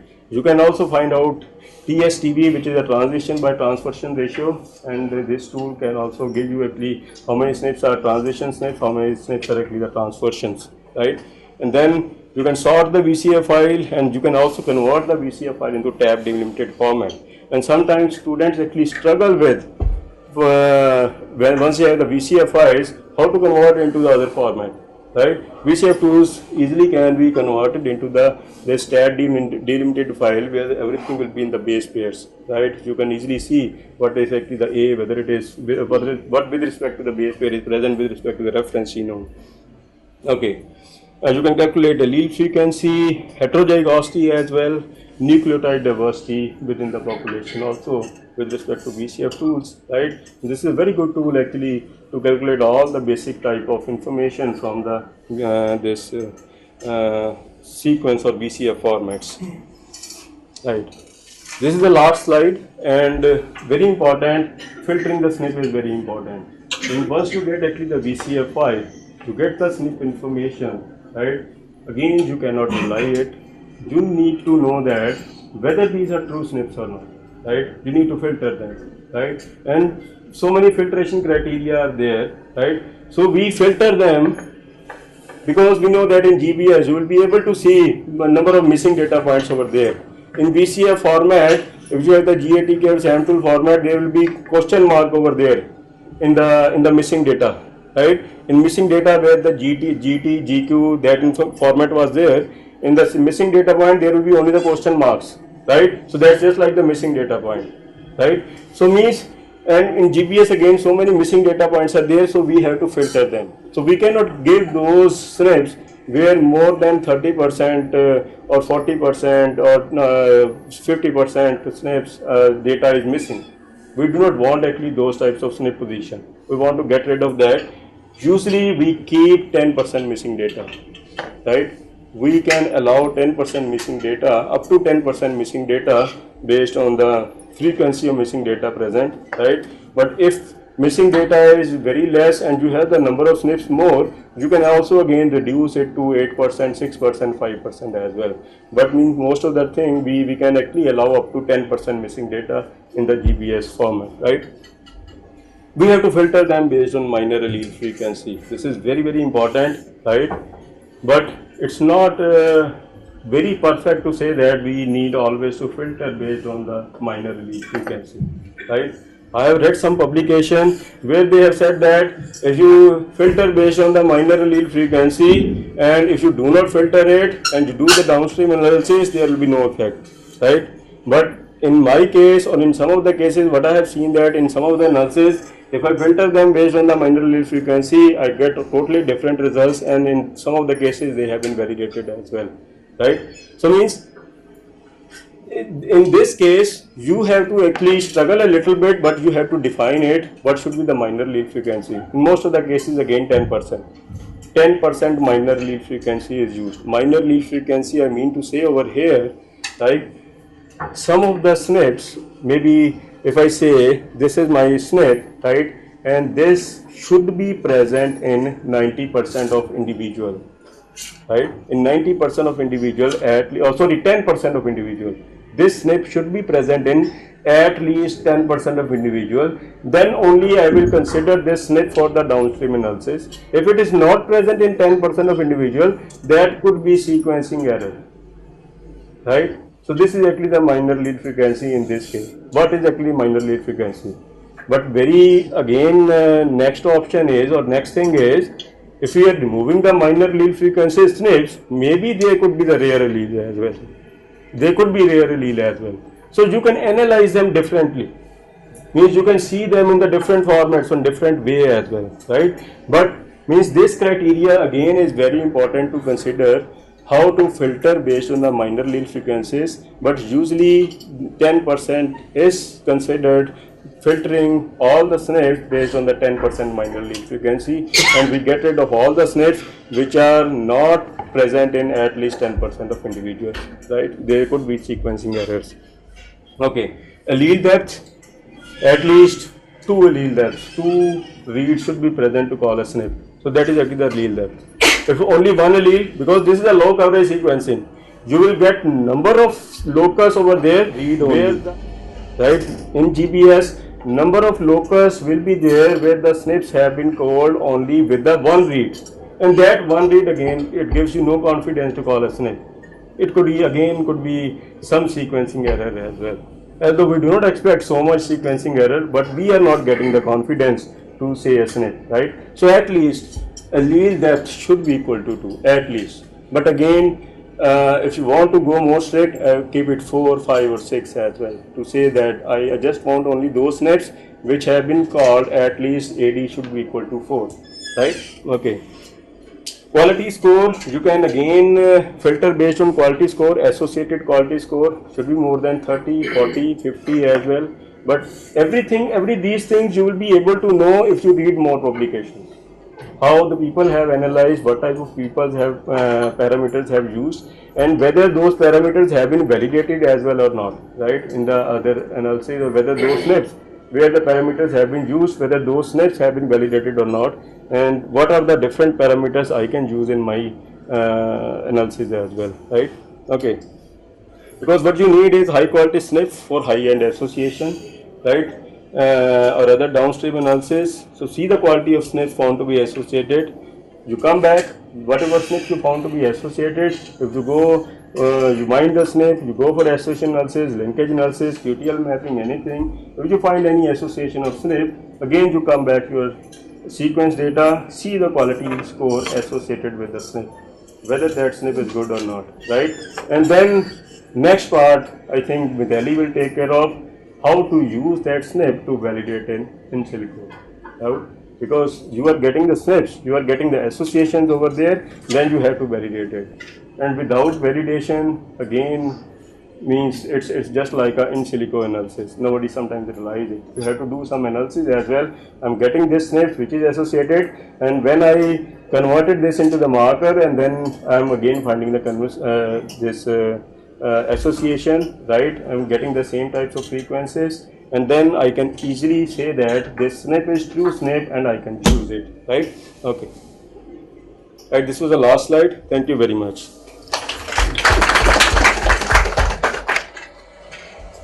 Queries. One question is this, and another is, if we want to filter our SNPs on the basis of RPKM, what is the basis for filtering that SNPs? Okay. So RPKM is read per kilomillion basis. Kilomillion basis, reads per kilomillion basis, right? So again means for filtering the SNPs, there could be. Yes. Actually, SNP calling, the FPKM or RPKM value they are not used. Yes. Yes, No, but we are getting RPKM we can Getting miss. those values, you are dealing with RNA set data, Yes. and you are aligning the read. That's the with, FPKM value. That's it's RPKM FPKM and sometimes is generated over here, but RPKM is not means reads per kilo million basis. What you are saying is actually reads per kilo million basis, right? So Means some of the it's a way of softwares possess quantification. only this algorithm. They do not possess any other option like FPKM, RPKM only. So which They have software actually only you are using for this? DNA star. DNA star. So actually you are doing the you are not doing SNP analysis. You are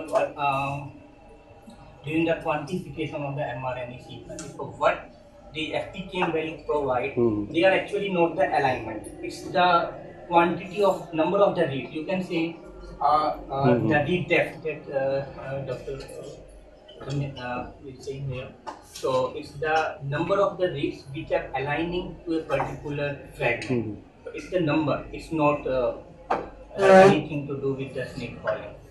So But it is providing us the data of various SNPs. It also providing the us the snake calling is variations different. as It's well. totally different. So DNA Who is star providing actually the using data? two different Already tools. Sir आता है वहाँ से ना sequence होके सारा आता है results में.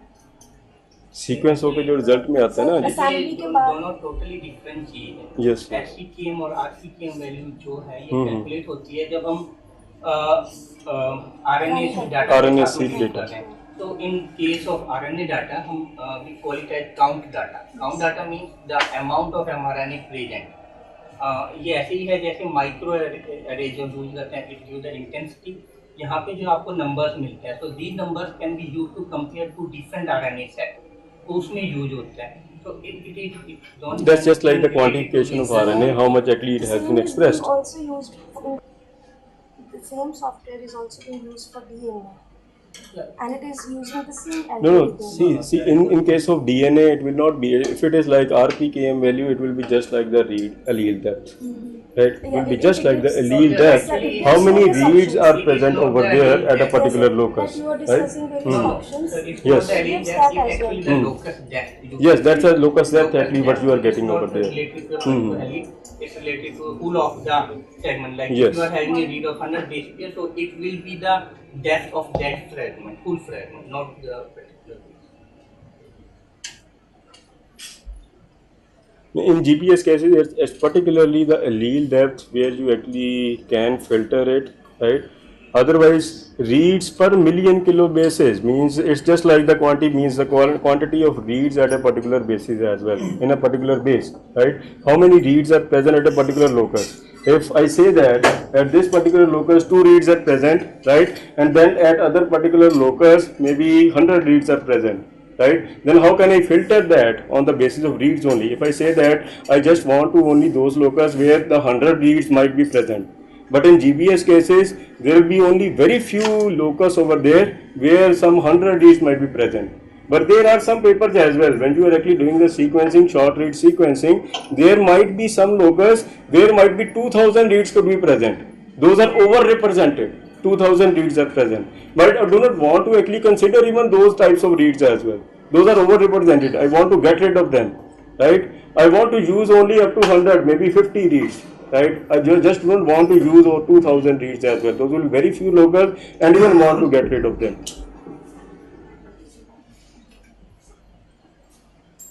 Mean is just like a very simple method. It's used for the phenotypic analysis and it's not very appropriate sometimes. Sometimes in many cases it's not very appropriate. If I say that this is missing data and I say my two individuals which are very similar to this individual where missing data is present, I will just consider the mean of first individual and second individual, I fill it. So that's actually the filling with the mean. But in this case, like, we will have to arrange this. No, in this case, I just showed you what could be different options, right? So in this case, mostly this is not based on the fill by mean, right? You can fill by mean means fill by quality scores. So that could also be option, but that's not very appropriate. Here mostly we used the other different types of method, which is just like the K nearest neighbor method or the Beagle or graphical theory method, right? Those methods are actually used it over here for imputation. But imputations, even I am not very much expertise, like means I have not very much done work on the imputation. But very good thing is Imputation will be good if you have something like very good haplotype have been generated in your crop. Already, like you have very good information, sequence information in your crop is already present. Maybe in rice, I know that I have very good haplotype already generated, where the millions of SNPs have been mined out and the haplotype have been generated, right? And those haplotypes are conserved, right? Those will be the haplotypes. Those are haplotypes that are actually conserved. So I can use those haplotype information to fill my GBS missing data, right? Otherwise, Beagles, other theories are there which goes on probability, but they have accuracy. Sir, for how many times the switch is I don't have any idea again much. I think one SNP chip can be used once. Again, you have to actually go to the manufacturer, maybe where the SNP chip is present, right? And you can ask them. So which would be the better method if you want to see the integration from the white species to the hexaploid, to the cultivar? Which could be the preferred method, GBS or SNP chip? In case of again the polyploidy, right? Wheat is again the polyploid. GBS have been extensively used as well. SNP chips have been extensively used as well. See, both of these things, GBS and SNP chips, both of these things are better. SNP chip is little bit more better. If you have the good quality SNP chip is already available with any public institute or private sector. But again, you have to see the cost. If you are just getting 90,000 SNP data with respect to the SNP chip, you don't need to do any types of analysis with GBS where you are getting some type of random type of SNP. You know that 90k SNP chip is present, and I can use that 90k SNP chip in cost to cost basis with respect to GBS as well. I can go for SNP chip. You only have the SNPs, you will be having the SNP with you, and those will be true SNPs as well. You little bit have to do the filtration in the case of SNP chips also, right? But in most of the cases, the signal intensity of these means they are actually, the quality score is actually good. You only have to do some downstream analysis in case to see that where the quality score is minimum to say the SNP, you have to get rid of them. But in those cases, you can actually say that this is a SNP. Some other platform like ion tolerant platform and some PacBio platform where the read length is more, 250 bases, right? In 250 bases, you can have some more SNPs as well, but those more SNPs might be present like after 100 base pair. Those 100 base pair SNP may not be very good for you as well. Okay? One SNP is present over here, suppose, and after again 50 base pair or 100 base pair, you are getting another SNP, right? And these two SNPs will not give you actually any idea about introgression. Let's say introgression same ho rahi hai. Introgression size is again also like more than 200, 300 or 500 bases, right? It will not give you very much idea. So we want that the SNPs or markers should be scattered throughout the genome at a particular distance. So that's why Illumina platform is much preferred over here. Whatever actually one lab does it, they want to publish it, right? And at the means in the previous years or sometimes before, they were being published, right? And when the people were sometimes without seeing any validity of those SNPs or without seeing any going to the quality of those SNPs, when any other lab was trying to validate those SNPs, they were not getting any validation at that point, right? So that's why some of the reviewers or some of the other scientific community, they put a mark over there, whatever GBS SNP you are going to mine it or you are finding some association, at least you need to do the validation in silico that it's a SNP as well. It's not a sequencing error, and you are getting this association also. Second thing is GBS data, again we are using for association mapping, for linkage mapping, and mostly for the complex trait association. Again, in the complex trait associations, number of false positives and false negatives could be there, right? And second thing is again like to get rid of whether that association is false positive, is not a false positive, you need to validate it. Dr. Bhatia has very nicely explained how we can identify the variation, how we can capture the variation present in the nature. Now from SSRs to SNPs, it's been a long journey, and now we are at the SNP positions. I mean, in a state where we can identify and we can work on SNPs. But I'm sure most of us are maybe one at the other point. Some may at the point who are identifying the SNPs. Some might have identified, and some are at the stage who want to validate the SNPs. So I'm going to explain some validation platforms. Especially, we will be working on Caspers. And then after this brief overview, we will be having a hands-on experience in the lab after lunch break. So in this 1 hour, we'll be talking particularly about Caspers. So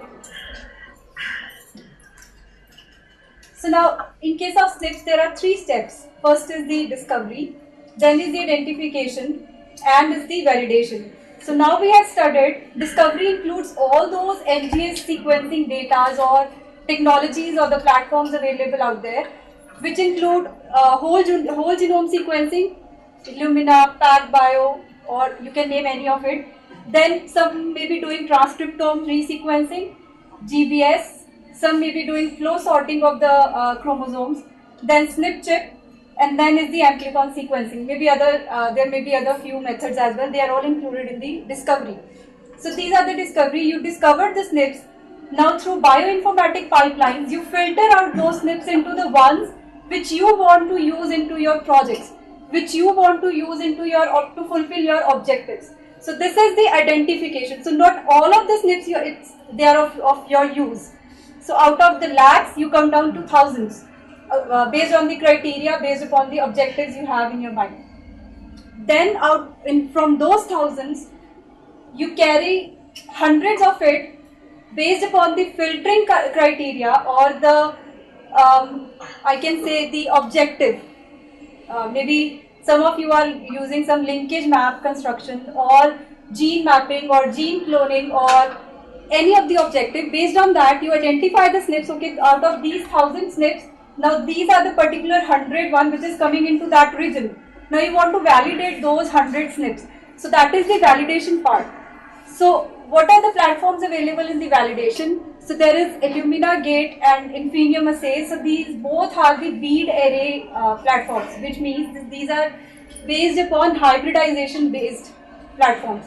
So then is the live technology Tapman Assay and the K Biosciences. So this is an open array, which means you can design primers from the SNPs, which is SNP based primer, and you can use PCR cyclers to just amplify that region and use it as a marker.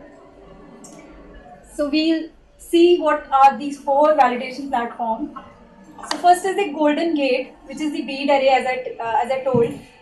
It has multiplexing facility, which means you can, in a one array, you can put up thousands of samples, or maybe they have specified hundreds of samples all together. This can be done with the means of barcodes or with the help of different dyes or the combination of both. So first 2, Golden Gate and Infinium, they are both bead array types. So they have multiplexing available. They have limitation of identifying 3072 type of SNPs. So that means if you have an array which has oligos imprinted on it, so that has a limitation. You can put up some part of oligos on the chip. So you can interrogate only those oligos or validate only those oligos. So they have, in general, you can put high number of SNPs and samples because it has multiplexing facility plus 3072 SNPs, which means you can do as many SNPs and as many as samples. And that is the cost of their running per assay. Then comes the open array platforms, which is Tapman and Caspers. So in the Tapman, it also has multiplexing facility. It has 128 SNPs which can be interrogated at a time. Then it has but limitation, it can be put up with a small number of samples. You cannot go with the hundreds, you can just put 32 or 48. And that is the cost, $400 per run. So in the background of these 3, there comes a magical tool which is Casper. It is also an open array. There is no multiplexing available here, but it has an open SNP genotyping. Open, I mean to say, is you can have thousands of SNPs and you can design primers from thousands of those SNPs and you can apply PCR. It's as open. You cannot, you don't have any limitation in using Caspers.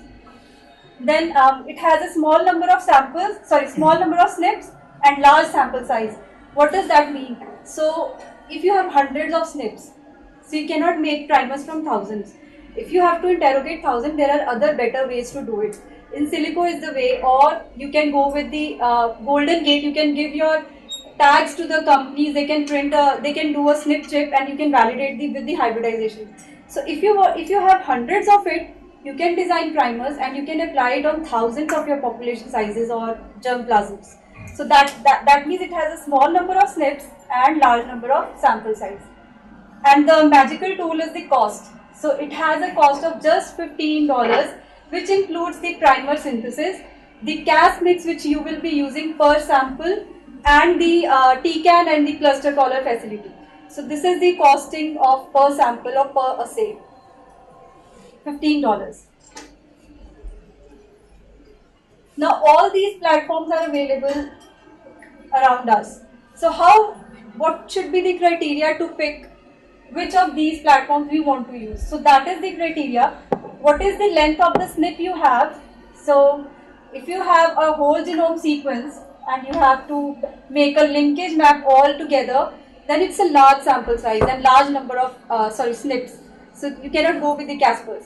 Then overall number of SNPs to genotype, as I said, then what are the funds you can invest? So if you have 1,000, Caspers would be, I guess, costly. Better would be to go for the golden gate or for the other hybridization kind of stuff. There are some customized things available, so you can ask company, you can give your sequence data, as Dr. Bhatia said. So they will print a chip for you, and you can hybridize as many samples on it. So this is the criteria. So we'll talk about Caspers here. So in the Caspers, we just need DNA sample, Casp assay mix, which we will be talking about in the next slide. Then Casp master mix, and we'll put a reaction in a Appeldorf or a plate, and then we put it in a thermocycler where we have a particular file. We'll be talking about all this thing in a stepwise. And then after the PCR cycle is over, you read the plate in a TCAN plate reader where it will capture the fluorescent intensity of each well with respect to the dyes. And then is the cluster collar analysis. You put that data of fluorescent intensity in a cluster collar. It's a software. So you put that data in it and it will analyze and it will give you the clusters like it has been shown here. And then you can export after. So what this is showing is, so red is you have scored it as a Y. So whenever you have to score it Y, all those samples at the Y axis, you round it up and score it as Y. So they will appear as red in color. Similarly in X axis, all those samples which are at the X axis, you circle them and score them as X, they will appear as blue in color. So this is all scored samples here. So after scoring, you export your data. So first of all, we go to the one step behind, which is the chemistry of Casper. So chemistry.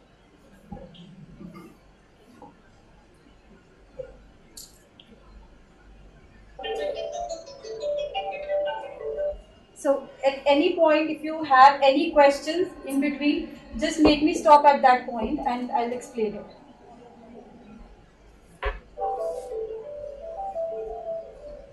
To run a Casper reaction, the Casper assay mix, the Casper master mix, and a DNA sample containing the SNP are combined in a single tube or well.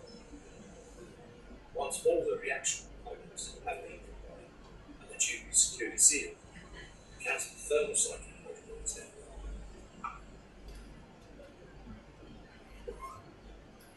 The first stage of the protocol requires hot start activation of the Casper tank. This removes the chemical. So before this, so what it has shown here, in the PCR cycle, so when we are making a Cas reaction, we add DNA, then we add Cas mix, which is 2x Cas mix given by LGC itself.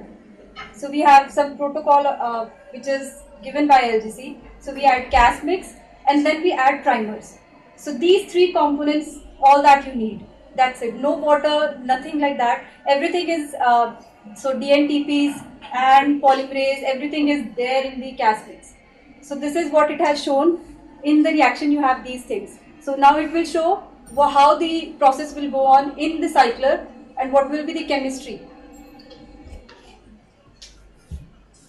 Activation from the catalytic, leaving the enzyme active for the catalytic reaction. The majority of the catalytic genotyping is performed on organisms with genomes containing two or more copies of the target sequence. For example, diploid organisms such as humans, zebrafish, and tomato will have two copies of most chromosomes.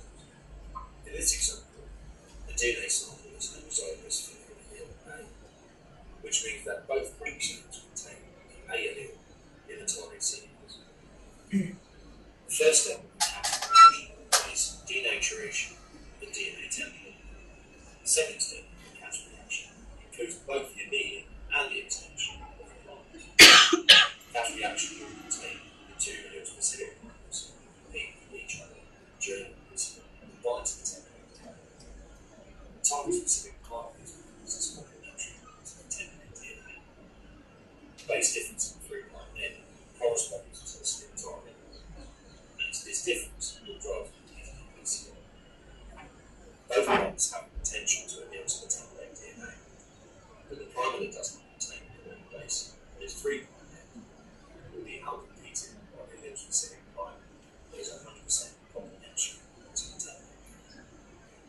On rare occasions, the allele-specific primer, which is not 100% complementary to the template DNA, if this happens, especially modified catalytic, as in the catalytic. So here, so they are showing actually the two SNP specific primers which we add in a cocktail. So if we have, so what is being shown here is, so you have identified A and C as a SNP, which means, so A is always in a duplex form.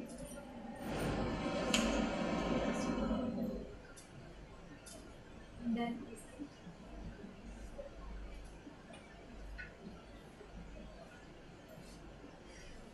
so all those with these kind of pattern, they'll be homozygous for A, and all those which have this pattern for the duplex, they will be homozygous for C. Because we have identified SNP A and C, so we are saying A homozygous for A and homozygous for C. And the one who will be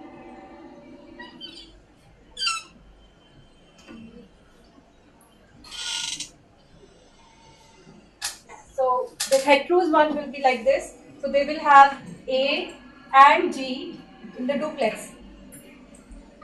So what this is showing is, so it has taken A SNP and it is showing, so A and T they got disintegrated, and then primers they come in because we have designed primer from A and C. So this is the allele specific primer number 1 and this is the allele specific primer number 2.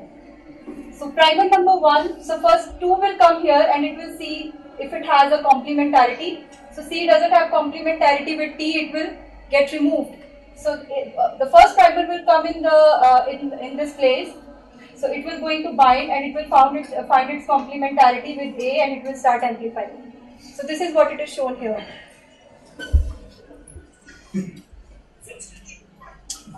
During the stage of PCR, common reversal will also come to the template.